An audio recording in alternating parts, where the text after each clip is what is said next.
Standard English pre-reading activities of the poem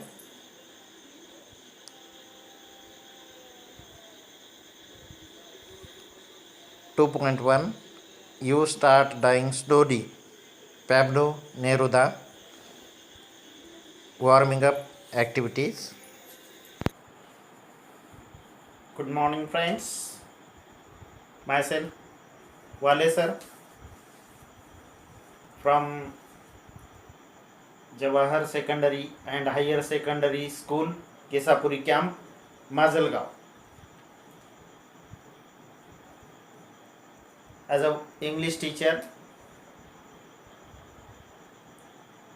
for the 10th standard English,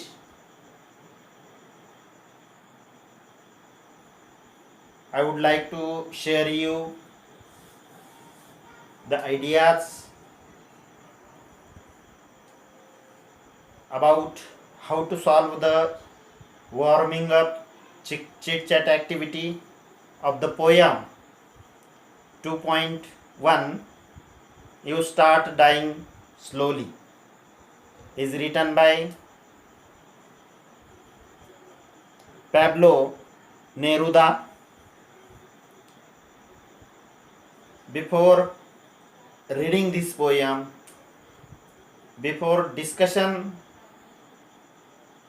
of the poem, we need to solve pre-reading activities that are very important or essential.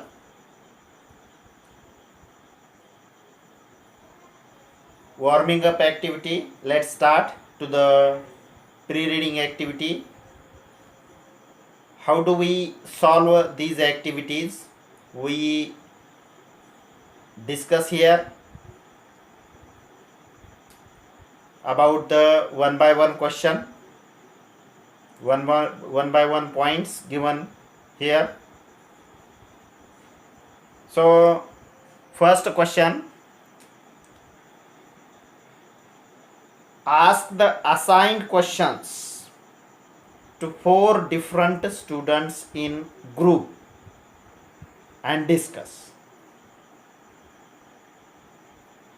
या ठिकाणी याचा अर्थ असा आहे, दिलेले जे प्रश्न आहेत हे प्रश्न 4 वेगवेगळ्या विद्यार्थ्यांना आपण स्वतः विचारायचे आहेत. त्या प्रश्नांसंदर्भात त्यांच्याशी चर्चा करायची आहे, जेणेकरून आपल्याला त्याचं उत्तर या ठिकाणी सहज लिहिता येऊ शकेल. डायरेक्ट जरी आपण या ठिकाणी विचारू शकलो नाही तर इनडायरेक्टली आपण त्यांना, आपल्या मित्रांना फोन कॉल करून या ठिकाणी त्यांचा जो रिव्ह्यू आहे तो रिव्ह्यू या ठिकाणी या क्वेश्चन संदर्भात आपल्याला घेता येऊ शकेल. तर मित्रांनो, फर्स्ट क्वेश्चन असा आहे, if you do not study well what will happen. बघा, क्वेश्चन अतिशय सोपा आहे. जर थोडंसं आपलं माइंड, फ्रेश माइंड न जर या ठिकाणी सोडण्याचा प्रयत्न केला तर definitely we will solve this activity, or from the activity which is question given here. You do not study, study, study म्हणजे अभ्यास करणे. If you do not study well, well, well म्हणजे चांगला.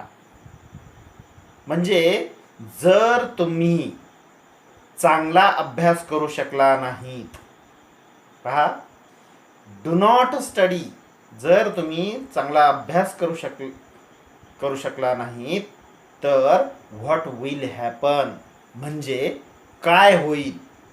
पहा बरं, याचे रिव्ह्यू तुम्हाला बरेचसे मिळू शकतील. तुमच्या मित्रांना जेव्हा तुम्ही कॉल कराल तेव्हा त्यांच्याकडून हे या संदर्भातले बरेचसे रिव्ह्यू या ठिकाणी आपल्याला मिळू शकतील. तर या ठिकाणी 5 रिव्ह्यू आपल्याला लिहायचे आहेत. त्यापैकी काही मी या ठिकाणी सांगतो, त्यामधून कदाचित लिहिता येतील किंवा त्यांनी दिलेले जे रिव्ह्यूज आहेत या क्वेश्चन संदर्भात तर ते तुम्हाला या ठिकाणी लिहिता येऊ शकेल. आपणच आपल्याला जर हा क्वेश्चन विचारला तर याचं उत्तर असं लिहिता येईल, I will not get good marks in the exam. हा एक पॉइंट, हा एक रिव्ह्यू. नेक्स्ट असा असू शकेल, I will fail in the exam. जर आपण चांगला अभ्यास करू शकलो नाही तर डेफिनेटली आपण आपल्या एक्झाममध्ये फेल होऊ शकतो. नेक्स्ट पॉइंट नंबर 3, नियरेस्ट आवर फ्रेंड्स ब्लेम अस. कदाचित आपले मित्र आपल्याला दोष देतील. Parents will be next point, parents will be angry. आपले आईवडील आपल्यावरती रागावतील कदाचित. असे रिव्ह्यूज आपल्याला या ठिकाणी येतील. त्यापैकी आपण मिनिमम, मी आता तुम्हाला 4 सांगितलेले आहेत, आपल्याला 5 रिव्ह्यू लिहायचे आहेत. नेक्स्ट क्वेश्चन संदर्भात आपण चर्चा करूया. क्वेश्चन काय आहे तो पाहू आपण. If you do not participate in school activity public games, म्हणजे शालेय जे काही कृती आहेत या कृतीमध्ये किंवा शालेय जे क्रीडा असेल, क्रीडा स्पर्धा असतील त्याच्यामध्ये जर आपण या ठिकाणी गेम्समध्ये वगैरे म्हणजे खेळामध्ये वगैरे सहभागी नाही झालो तर, if you do not participate in school activity game, शालेय खेळामध्ये जर आपण सहभागी झालो नाही तर काय होईल पहा बरं. पहिला रिव्ह्यू म्हणजे first review, teacher give you blame. My teacher and friends will treat me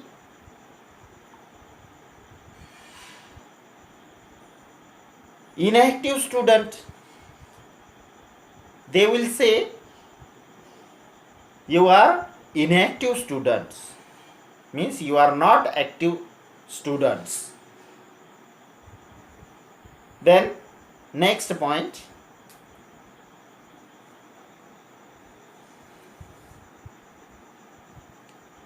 other students will not be called you intelligent student. Next point, I will feel solitary and dull. Next point, I will not be able to show my skill in games. म्हणजे आपल्यामध्ये जे कौशल्य आहे हे कौशल्य या ठिकाणी आपण दाखवू शकणार नाहीत. लास्ट पॉइंट त्याच्यामध्ये ॲडिशनल मी सांगतो आणखी एक, I will lose my opportunity to gain importance. बघा, लूज माय अपॉर्च्युनिटी, अपॉर्च्युनिटी म्हणजे संधी. मग आपण ही संधी या ठिकाणी गमावू शकाल. म्हणून असे रिव्ह्यूज या ठिकाणी आपल्याला मित्रांकडून मिळतील. ते एकत्रित कलेक्ट करायचे आणि ते आपल्याला या ठिकाणी संकलित करून ठेवायचे आणि ती कॉपी मला या ठिकाणी पाठवायची आहे. क्वेश्चन नंबर 3 याच्यामध्ये असं विचारलेलं आहे, if you waste up late on a working day. बघा, if you wake up late on a working day म्हणजे कामाच्या दिवशी जर तुम्ही उशिरा उठलात तर काय होईल. I will miss cool peaceful morning. थंड आणि शांततापूर्वक अशी शुभ प्रभात जे आहे, शुभ प्रभात मॉर्निंग म्हणू आपण त्याला, म्हणजे सुरुवात, दिवसाची सुरुवात ही कदाचित या ठिकाणी आपल्याकडून मिस होऊ शकेल, गमावू शकाल. मिस होणे म्हणजे गमावणे. Next point, morning course will get delayed. Morning course जे आहे याच्यापासून कदाचित आपण दूर राहू शकू. म्हणजे हे आपल्याला we could not get opportunity to hear the morning songs. सकाळच्या प्रहरी आपल्याला जे गीत आपण ऐकतो, ही गीत कदाचित या ठिकाणी आपल्याला ऐकायची संधी भेटत नाही. त्यानंतर असं म्हणता येईल, next point, I will feel dull and lazy. आणि आपल्याला स्वतःला असं वाटेल की हो, मला डल असल्यासारखं वाटतं आहे. आणि लेझी म्हणजे आळसी आहे असं म्हणता येईल. Other friends say you are lazy student. हा पण एक रिव्ह्यू होऊ शकेल. Next point, I will lose best hours of work. बघा, आणि काही वेळ वी वेस्ट आवर टाइम. बघा, I will waste my time. मग आपण I could not get opportunity, I could not work in time, and then definitely the effect will be there. Next question, if you ignore a friend to need. जर तुम्ही तुमच्या मित्राला मदत केली नाही, दुर्लक्ष केलं, तर काय होईल? त्याचे रिव्ह्यू असे आपल्याला मिळू शकतील. Other friends will lose their faith in me. मी असं म्हणेल की जे माझे इतर मित्र आहेत, अदर फ्रेंड्स, हे कदाचित या ठिकाणी they will lose their faith. त्यांचा जो विश्वास आहे, कदाचित हा विश्वास या ठिकाणी ते म्हणजे या ठिकाणी आपण गमावू शकाल. नेक्स्ट पॉइंट आहे, they will leave avoid me for ignoring my duties towards friends.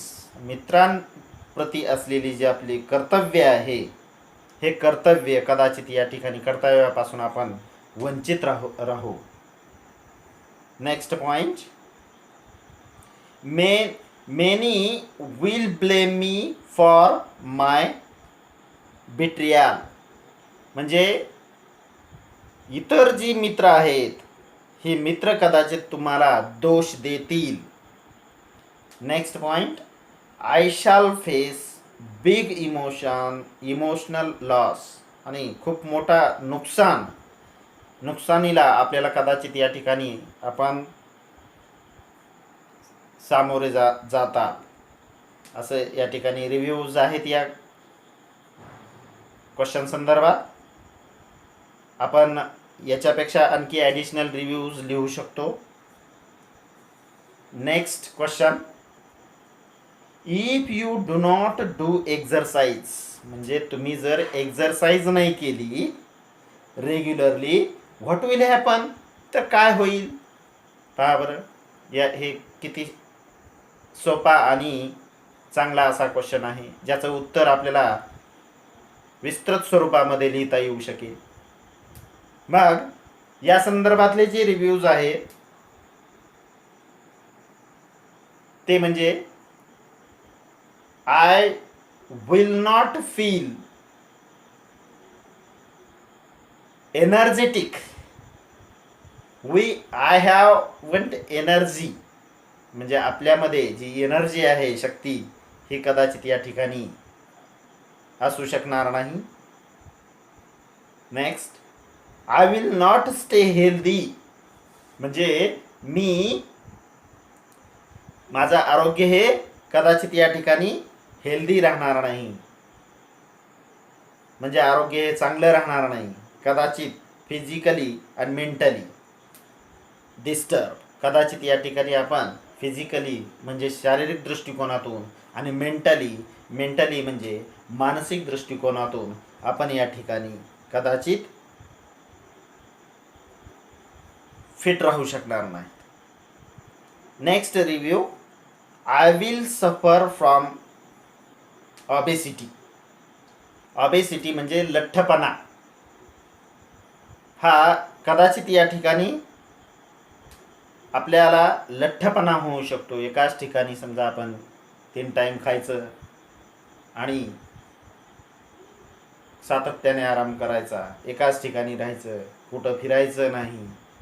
मग अशा स्थितीमध्ये आपल्या शरीराची जी वाढ व्हायला लागते, ती वाढ कदाचित या ठिकाणी ऑबेसिटीशी आपल्याला सामना कदाचित करावा लागेल. Next point. I will be easily affected by infections and diseases. मग आज आपण पाहतोय की जगभर हा कोरोना पसरलेला आहे आणि या कोरोनाच्या विरुद्ध लढण्यासाठी ही इम्युनिटी पॉवर आहे. जर आपल्याकडे इम्युनिटी पॉवर नसेल, म्हणजे रोगप्रतिकारक शक्ती जर नसेल, तर या ठिकाणी या आजाराला आपण सहज बळी पडू शकतो.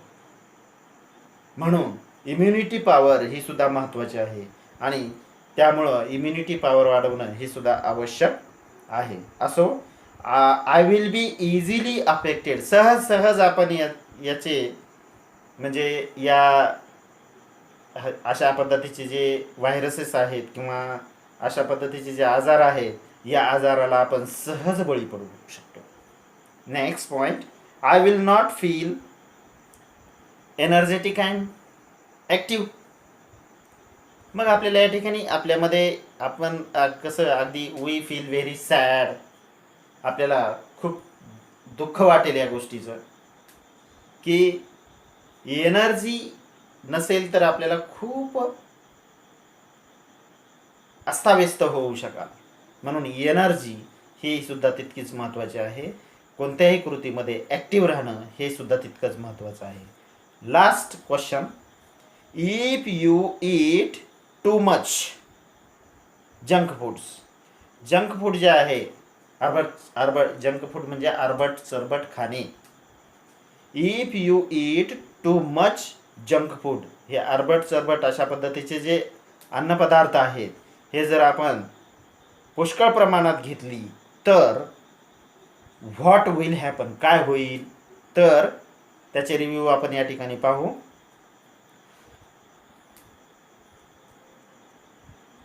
I will lose our immunity. समजा मी जर कदाचित या ठिकाणी पुष्कळ प्रमाणामध्ये हे आरबट चरबट अन्नपदार्थ जर खाल्ले, तर त्यामुळे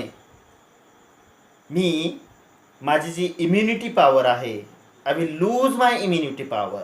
माझी जी रोगप्रतिकारक शक्ती आहे, ही शक्ती कदाचित या ठिकाणी गमावू शकेल. I will suffer from obesity. लठ्ठपणा म्हणू आपण याला. कदाचित या ठिकाणी लठ्ठपणा सुद्धा आपल्याला याचा सुद्धा सामना करावा लागेल, ऑबेसिटीचा सुद्धा सामना करावा लागणार. I will not be able to live active life. म्हणजे कृतीयुक्त असं जीवन, ॲक्टिव्ह असं जीवन आपण या ठिकाणी जगू शकणार नाहीत. म्हणजे याचा पॉईंट आपल्याला असं लिहिता येईल. I will not be able to live active in our life. Next point. I will have to spend a lot on my health problems. For example, you lost your money. How does it? When you suffers from cold or other diseases, then definitely doctor, we need to go in front of doctor to take advices. So we lost there our money, time, etc. अशा पद्धतीचे जे questions आहेत हे questions आपल्याला या ठिकाणी त्याचे जे रिव्ह्यूज आहेत हे रिव्ह्यूज प्रत्येक क्वेश्चनचे 5-5 रिव्ह्यूज आपल्याला आपल्या मित्राकडून या ठिकाणी कलेक्ट करायचे आहेत. म्हणजे मित्रांना हे क्वेश्चन विचारा, तुम्हाला काय वाटतं, तर ते मित्र तुम्हाला सहज त्याचे उत्तरं म्हणजे ऑप्शन्समध्ये जे उत्तर ॲन्सर्स आहेत हे ॲन्सर्स तुम्हाला या ठिकाणी मिळू शकतील आणि सहज तुम्हाला ही जी ॲक्टिव्हिटी आहे ही ॲक्टिव्हिटी पूर्ण करता येऊ शकेल. तर मित्रांनो, अशा पद्धतीने ही ॲक्टिव्हिटी आपण या ठिकाणी पूर्ण केलेली आहे. पुढील ज्या ॲक्टिव्हिटीज आहेत, things I can do in my life, म्हणजे माझ्या आयुष्यात मी करू शकेल अशा काही गोष्टी, ही ॲक्टिव्हिटी तुम्हाला पूर्ण करायची आहे. फॉर माय नेशन म्हणजे आपल्या देशाकरिता. फॉर माय फॅमिली आपल्या कुटुंबासाठी. फॉर माय फ्रेंड्स आपल्या मित्र कंपनीसाठी. फॉर द नीडी गरजवंतासाठी. आणि फॉर माय सेल्फ आणि स्वतःसाठी आपण काही आपल्या आयुष्यामध्ये या गोष्टी काय करू शकाल हे या ठिकाणी डिस्क्रिप्शन याचं लिहायचं आहे. त्याच्यानंतरची जी ॲक्टिव्हिटी आहे ही ॲक्टिव्हिटी ही आपण एक चर्चा करून व्यवस्थितरित्या ही ॲक्टिव्हिटी सोडवा. मग दीक्षा ॲपच्या साहाय्याने असेल किंवा नवनीतच्या साहाय्याने असेल किंवा अपेक्षितच्या साहाय्याने असेल, आपल्याला ही ॲक्टिव्हिटी अतिशय छान अशा पद्धतीने सोडवता येऊ शकेल. त्याच्यानंतर आहे complete the following question number 3 म्हणजे प्री रिडिंग ॲक्टिव्हिटीमध्येच दिलेलं आहे. Complete the following web and write a paragraph. बघा खूप छान आहे. इथं वेब दिलेली आहे. या ठिकाणी वेब दिलेली म्हणजे या ठिकाणी एक आकृती दिलेली आहे आणि याच्यावरून आपल्याला व्हर्बल इन्फॉर्मेशन म्हणजे नॉन व्हर्बलचं व्हर्बलमध्ये इन्फॉर्मेशन ट्रान्सफर करायची. म्हणजे हा क्वेश्चन या ठिकाणी अशा पद्धतीने आपल्याला सोडवता येऊ शकेल. म्हणजे ही जी आकृती या ठिकाणी दिलेली आहे ते या आकृतीमध्ये म्हणजे वेबमध्ये, ज्याला जाळे म्हणू आपण याला, त्याच्यामध्ये असं दिलेलं आहे की माय विश ही वेब आहे आणि या माय विश याच्याशी संबंधित अशी माहिती या ठिकाणी दिलेली. ट्रॅव्हल इन स्पेस म्हणजे अवकाशात आपल्याला या ठिकाणी प्रवास करता येऊ शकेल. Next land and walk on the moon. बघा next point from space stations take off for moon, Mars, Venus etcetera. Next point go into orbit round the earth. असे एकूण 4 पॉईंट्स दिलेले आहेत म्हणजे या वेबमध्ये. तर याच्याशी संबंधित असे डिस्क्रिप्शन आपल्याला या ठिकाणी तयार करायचं आहे. म्हणजे ही जी वेब आहे याला आपण नॉन व्हर्बल इन्फॉर्मेशन म्हणू आणि आता त्याच्या आधारे त्या वेबच्या आधारे आपल्याला पॅसेज तयार करायचा आहे एक योग्य असं टायटल देऊन. तर ते टायटल देऊन आपल्याला हे याच्यावर आधारित म्हणजे या मुद्द्यांच्या अनुषंगाने या ठिकाणी आपल्याला पॅसेज तयार करायचा आहे. हा प्रश्न या ठिकाणी 5 मार्कासाठी एक्झाममध्ये विचारला जातो. तर काळजीपूर्वक व्यवस्थितरित्या या ठिकाणी हा प्रश्न सोडवा आणि ती कॉपी जी आहे ही कॉपी माझ्या व्हॉट्सअपवर पाठवा. तर मित्रांनो, तुम्हाला हा व्हिडिओ कदाचित आवडला असेलच. जर आवडलेला असेल तर मी माझं यश समजतो. त्यासाठी आपण माझं जे चॅनल आहे याला लाईक करा, सबस्क्राईब करा थँक्यू मित्रांनो. पुन्हा पुन्हा हा व्हिडिओ ऐका, जेणेकरून तुम्हाला या प्री रिडिंग ॲक्टिव्हिटीमध्ये ही ॲक्टिव्हिटी सोडविण्यामध्ये कसल्याही पद्धतीची अडचण निर्माण होणार नाही. जर कोणाला समजा या संदर्भामध्ये काही अडचण वाटत असेल किंवा जर एखाद्याला एखादी कॉन्सेप्ट समजली नसेल, तर आपण माझा जो नंबर आहे हा नंबर जवळपास सर्वांकडेच आहे. तर त्यावर म्हणजे शाळेतील जी मुलं आहेत यांच्याकडे सर्वांकडेच आहे. तर त्यांनी या ठिकाणी कॉल करून मला तुमच्या ज्या काही अडचणी आहेत किंवा जे काही समजा प्रश्न किंवा कॉन्सेप्ट समजली नाही त्याच्यावर आपण या ठिकाणी चर्चा पण करू आणि त्या माध्यमातून आपल्याला उत्तर हे मिळू शकेल आणि ते आपल्याला सहज लिहिता येऊ शकेल. Thank you very much friends.